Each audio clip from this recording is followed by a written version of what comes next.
Injury timetables are in for Kirill Kaprizov and FIlip Gustavsson, and it's not great news. So we'll talk about how long both players will miss, as well as how the Wild fill their spots in the lineup, while also taking a look at today's game against the Calgary Flames, all on today's episode of Locked on Wild. You're Locked on Wild, your daily podcast on the Minnesota Wild. Part of the Locked On Podcast Network, your team every day. Hey, this is Brandon Duham, and this is Locked on Wild. What is happening, everybody? Welcome into another episode of Locked on Wild, your daily Minnesota Wild podcast. Part of the Locked on Podcast Network, your team every day. Thank you, as always, for making Locked on Wild your first listen each and every day. Make sure you subscribe on YouTube and your favorite podcast platforms so you don't miss out on any new episodes throughout the week. On today's episode of Locked on Wild, we'll give you updated timetables for Kirill Kaprizov and FIlip Gustavsson, how the Wild can fill their spots in the lineup. Will we see Jesper Wallstedt? We'll talk about all of that here on today's episode, which is brought to you by Game Time. Download the Game Time app, create an account, and use code LOCKEDON for $20 off your first purchase. My name is Seth Topal, credentialed member of Minnesota Wild Media, and we got the news we were expecting here last night, actually. Michael Russo giving an update on the injury timetables for Kirill Kaprizov and FIlip Gustavsson. We'll start with Kaprizov. Expected to miss 1 to 2 weeks with the injury that he sustained against the Winnipeg Jets over the weekend. Happened in Saturday's game, a lower body injury. And, you know, not to go off on too big of a tangent, we're continuing now. We see it every time pretty much to see just how much of a problem the vague injury designations for the NHL are. Lower body for Kirill and 1 to 2 weeks. But Russo also in today's article for The Athletic also updating us on the fact that Matt Zuccarello is still week to week, and Jonas Brodin still has not skated since sustaining his injury back on December 8th. Can we do any bit better as to injury designations so that you aren't just getting, oh yeah, he's still week to week. Well, he could be week to week 6 weeks from now. Just frustrating, the vagueness in which we get in dealing with injuries. But for Kaprizov, obviously came at the worst time because he was starting to heat up considerably. And not only that, but even with Kaprizov starting slower at the beginning of the season, he still is the guy on this team. He's the number one driver on offense, catalyst on the power play. And that's not production that you can just simply replace by putting somebody else in the lineup in that spot. It changes the entire dynamic of what this team does offensively. And if you look at the upcoming schedule as to what games will be missed by Kirill, if he is out 1 week or out 2 weeks, you've got Calgary, Tampa Bay, and Columbus this week. But then next week, you've got 3 gigantic games on the schedule, including a home and home against the Dallas Stars on Monday and Wednesday, and then a Saturday game against the Arizona Coyotes on January 13th. And so if Kaprizov does miss the full extent of the 2 weeks, then you are not going to have him at your disposal for games against teams above you in the standings in all 3 cases. And end of the day, getting him back healthy and not rushing him back is the bigger, the bigger story here. But we talked about it before the Winnipeg games, and now it'll be the same story against Dallas and against Arizona next week. Is at some point you have to start winning these games against teams that are above you in the standings. And yes, they're higher quality opponents, so it's tougher to do so. But if you just beat the teams below you in the standings, you're not going to be able to make up enough ground to be able to get back into one of those wild card spots. You have to start making up ground against the teams that are above you in the standings. And the best opportunity to do so is with your best players on the ice. And so the fact that this injury comes at a time in which Kaprizov was really starting to pick up steam is just super deflating for what this team has done to get themselves in position to get to this point by going 11-3 in the first 14 games under John Hines. Kaprizov had scored 5 goals in his last 5 games heading into the Winnipeg game, and he had a point in that one despite being knocked out of it by Brandon Dillon. And so you lose a guy who is finally starting to get back to what we have come to know of him over the last few seasons. And now the worry is, while this seems like a different injury than what he had previously sustained, is this going to hamper him as the rest of the season unfolds? Like, yes, is 1 to 2 weeks the absolute minimum amount of time that is needed to get him back to be able to get back on the ice? Is he going to be able to, Kaprizov, that is he going to be able to be that same level of productive that we've seen from him over the last couple of weeks? And so there are short-term concerns for sure on the Kaprizov front, but there's also long-term concerns as to, is this going to be something that he can fully heal from before coming back, or is this something that he's going to have to deal with throughout the rest of the season and then have to have something done on it in the off season? So the hits just keep coming, and we'll talk more about it to finish off the show today, as far as how you evenly distribute production throughout the lineup with Kaprizov out. Obviously, a big name that is going to have to really up his game from what has been really good over the last month, Matt Boldy. Matt Boldy is going to have to be that guy to step in and be the number one option. But there are plenty of other guys that are going to have to pick up their game here over the next week to 2 weeks until Kaprizov is able to return. So the big news, the big thing to pull away from today's show is Kirill Kaprizov's going to miss 1 to 2 weeks. Matt Zuccarello is still week to week. Jonas Brodin has not skated since December 8th, all according to Michael Russo in his latest update for The Athletic. But that's just the tip of the iceberg for the injury news, because FIlip Gustavsson is going to miss a few weeks with his injury that was sustained a couple of games ago. And so we'll talk about the Gustafsson injury timeline, as well as why we probably won't see Jesper Wallstedt, at least initially, in reserve status for FIlip Gustavsson. All that coming up on today's episode of Locked on Wilds after this. Today's episode of Locked on Wild is brought to you by Game Time. If you are looking to live more in the moment in 2024, then look no further than the Game Time app, which can help eliminate same-day ticket buying stress that you may see from some other ticket vendors. How many of you have gone through this situation before, where you buy tickets to, let's just say, the Minnesota Vikings? Minnesota Vikings are playing and you want to go see them. Would have been a great way to spend New Year's Eve, scoreboard aside. But you go to your favorite ticket buying app and you find that the tickets are either too expensive, or you get to the venue after buying your tickets and you find that your view is obstructed.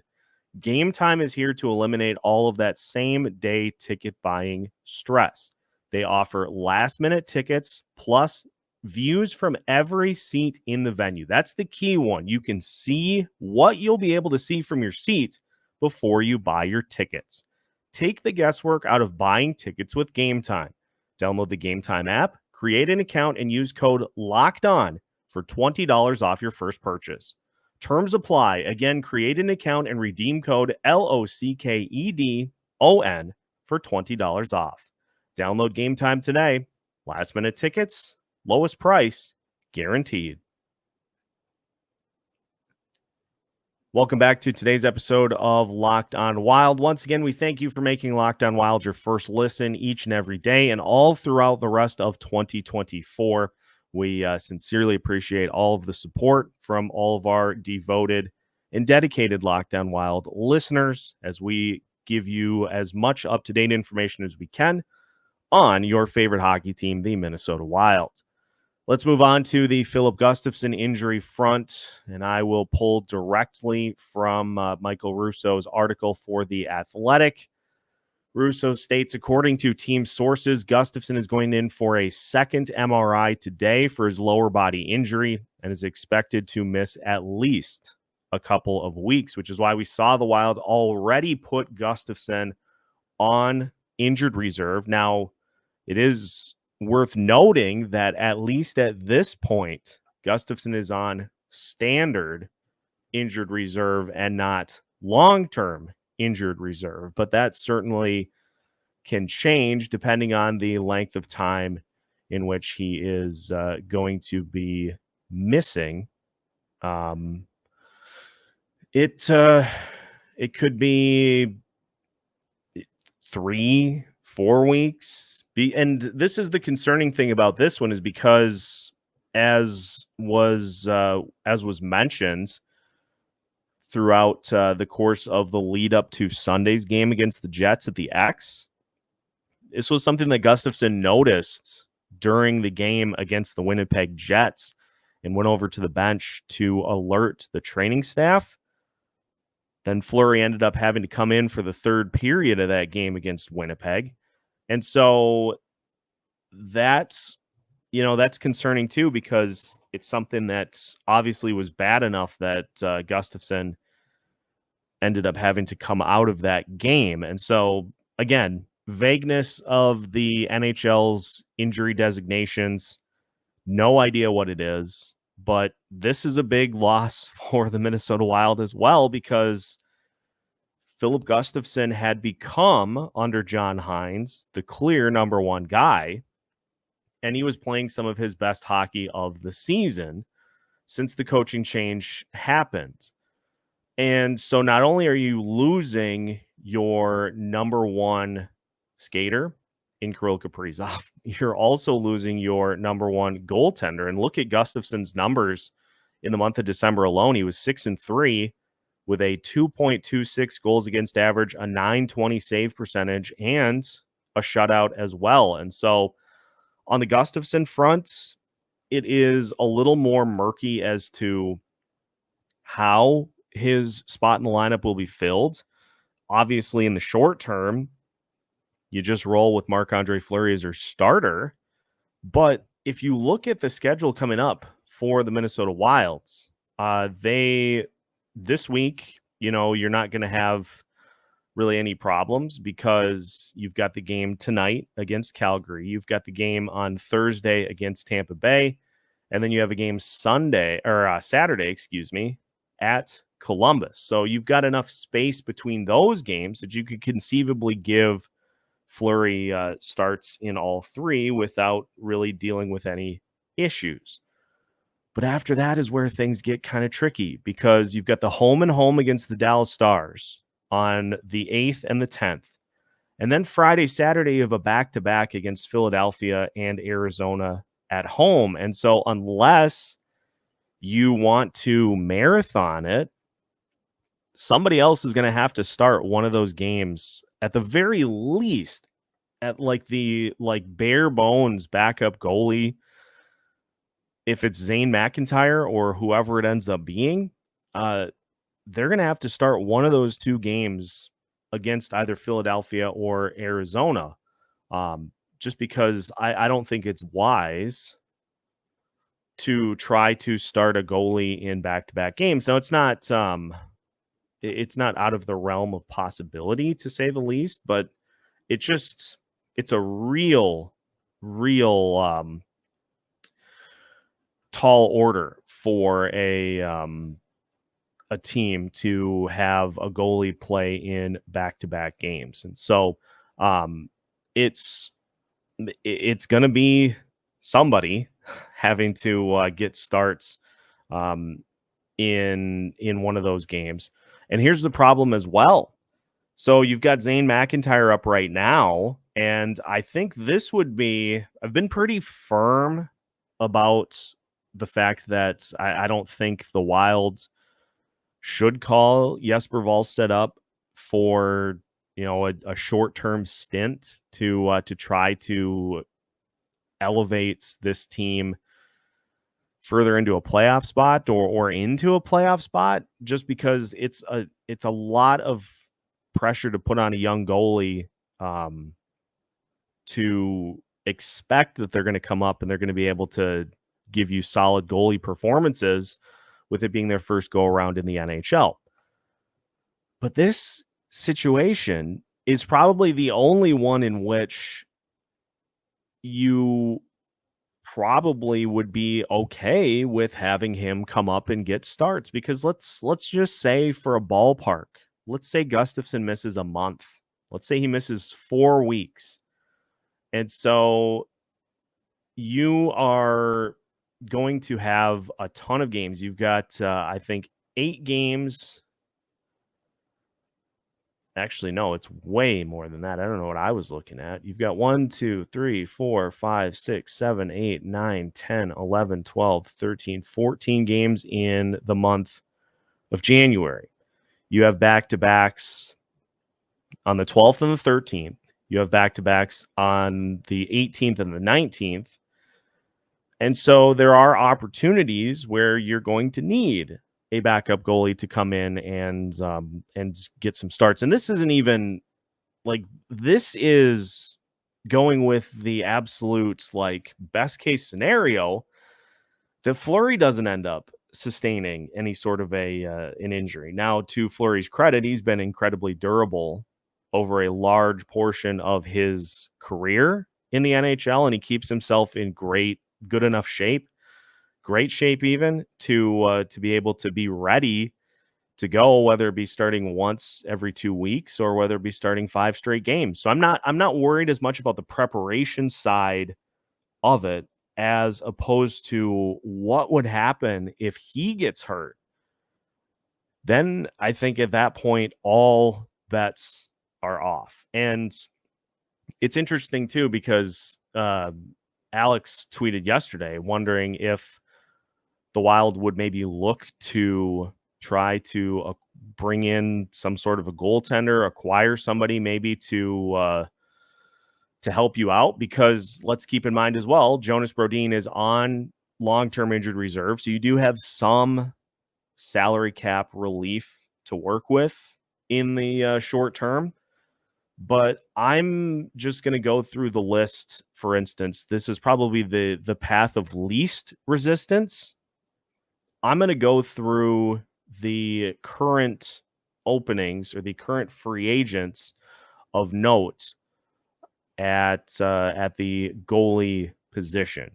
It is not great. It's not a list that inspires really any sort of confidence. Mike Smith is the most notable name that is currently out there, and he's 41. And so does that make a ton of sense to bring in a guy who is that far along in his career and is probably, by all accounts, just ready to be done? I don't think that makes a ton of sense. And beyond that, you've got Yaroslav Halak, who's 38, Brian Elliott, who is also 38, Aaron Dell is 34, John Gillies is 29. These aren't names that inspire a ton of confidence. And on the goalie side, looking at the teams that are well out of the playoff picture, I mean, Chicago, San Jose, Columbus, Ottawa at this point, a lot of those teams are having problems in that themselves. And so you don't have quality options to go get from those teams anyway. And a lot of the other teams that are in playoff picture, they're not going to be super keen to part with a goalie. And I don't think it makes a ton of sense, really any sense, to go try to acquire a goalie to prop up this type of season. Now, if this would have been 2 years ago, even last year, I would have said, yeah, sure, go for it. But this season, I don't think that's a wise move at all to spend prospects or draft picks to try to go get somebody that you can plug into the lineup for a little while, and then you have to figure out what to do with them once Jonas Brodin is ready to return off of long-term injured reserve. This is you're stuck with what you got, I think, in the goalie situation here. And so when Wallstedt is ready to return, Russo tweeted out that you could potentially see him be the one to come up and back up Marc-Andre Fleury. Now, if this was like a 1-week thing, it would be Zane McIntyre's your backup and you don't think twice about it. But the fact that there are going to be some starts that you need to have filled by somebody else, that's where the Wallstedt intrigue comes in. But until he's ready to return and until you can confirm that he's fully healthy and is beyond what he has been dealing with, I don't go that route. And so we're probably going to get a Zane McIntyre start next week unless something dramatically changes. And for a team that needs all the points they can get, it's just another tough blow to start off what now is the second day of 2024, and we already have sustained. The boat's taken on water. Now, from a production standpoint for Kirill Kaprizov, as we turn our attention to looking at tonight's opponent, the Calgary Flames, there are some names that will need to step things up, step their game up to fill in for Kaprizov while he's out of the lineup. We'll discuss those names and we'll preview tonight's game against the Calgary Flames on the way after this. Today's episode of Locked On Wild is brought to you by FanDuel. The NFL regular season is wrapping up, but there's still time to get in on the action with FanDuel, America's #1 sportsbook. Right now, new customers get $150 in bonus bets, guaranteed when you place a $5 bet. That's $150 in bonus bets, win or lose.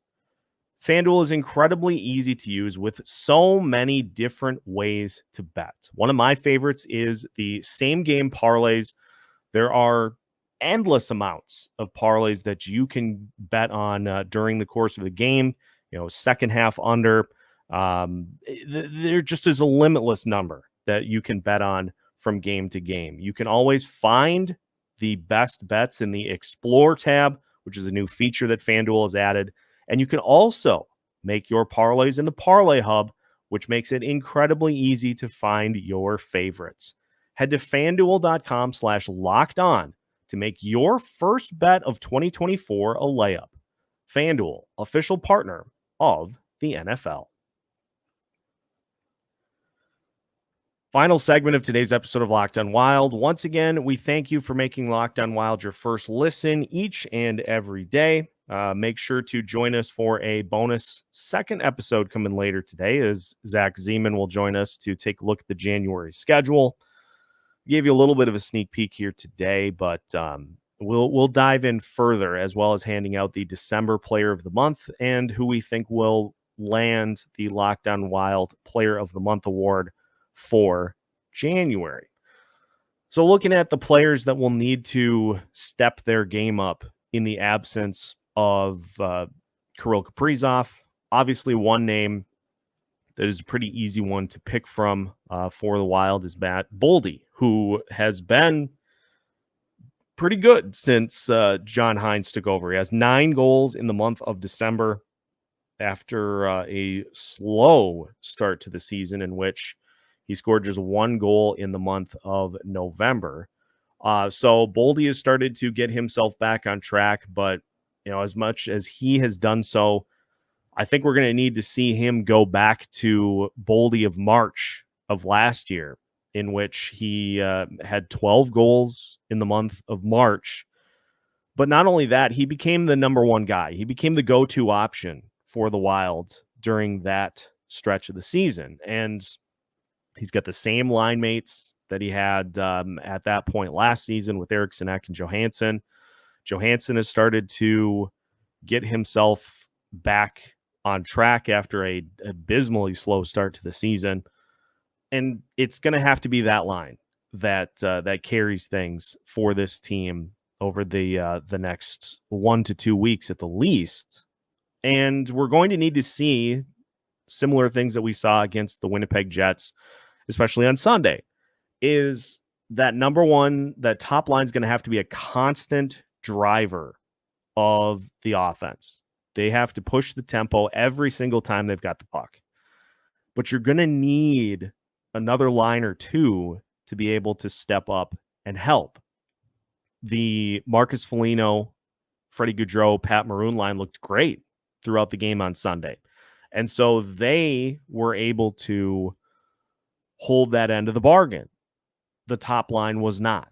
And so you're going to need to get that consistent level of production and play driving from that top line. But then whether it be the Gaudreau line, whether it be the Rossi line, whether it be the Dewar line, one of those other lines is going to have to step up and elevate for the Wild to be able to consistently beat opponents with Kaprizov out of the lineup.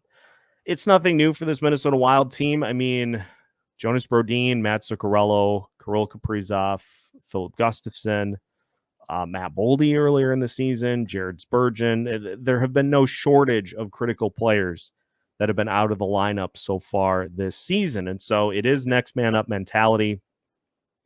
But Boldy's got to slide into the driver's seat. And then, we've seen signs from other guys recently. We talked about Johansson. Marcus Foligno has stepped his play up considerably here over the last couple of weeks.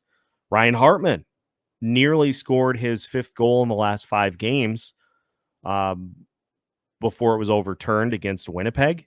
He's going to need to continue that. And Joel Eriksson Ek, who has been quiet recently in the points department, he's going to need to get on the score sheet as well if the Wild are going to weather this without sustaining some frustrating losses here over the next couple of weeks. And that would include tonight's opponent, the Calgary Flames. So if we look at the standings, the Flames are 1 point behind the Minnesota Wilds in the wild card picture. The Wild do have a game in hand. And so you've got to start to gain points on the teams in front of you, but it would be great to be able to put some separation between the teams that are also fighting below the Minnesota Wild. That list is small right now, as it's basically the Calgary Flames, because Anaheim, Chicago, and San Jose, I'm sorry, they're not going anywhere. And so if you can put some distance between a team like Calgary and the Wild, that's going to go a long way. But it's a Flames team that has a ton of talent, and they are a team that gave the Wilds a little bit of trouble the last time they faced off head to head. And so it's going to be a tough team to contend against. They just beat the Philadelphia Flyers, who have been a real surprise so far this season. And Jacob Markstrom is now back in the lineup for the Calgary Flames. He has started the last 5 straight for Calgary. Flames are 4-2 in their last 6 games.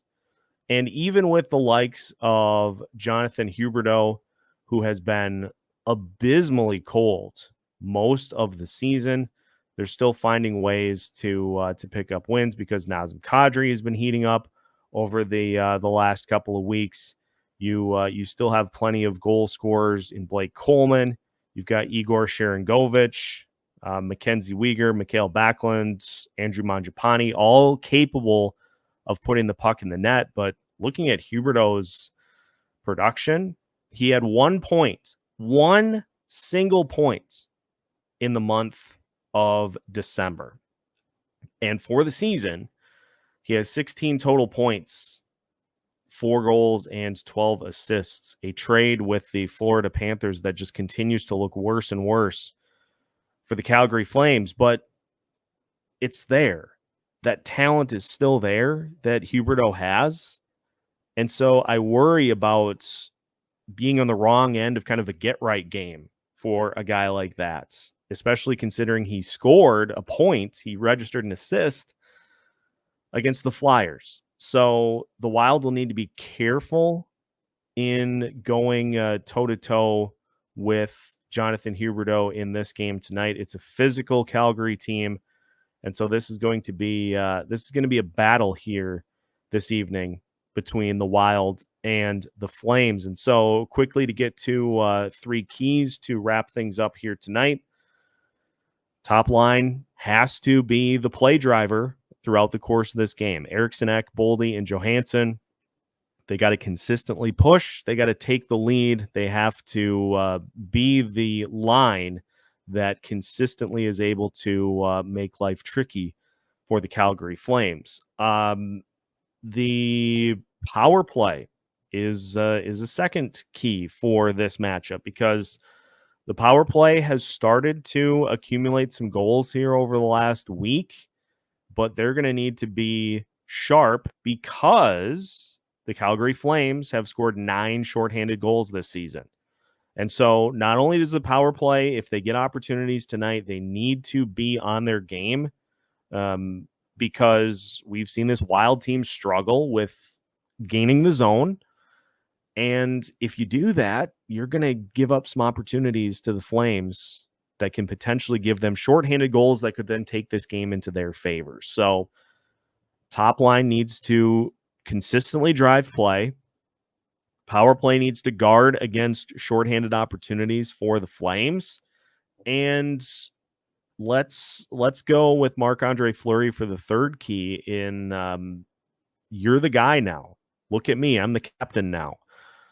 Go out there and build off of. I thought Fleury had. I thought he had a solid weekend against the Jets. Obviously, the Wild lost both games in regulation, but I wouldn't pin a ton of those goals that were given up, and it was just 4 for Fleury in 4 periods, basically.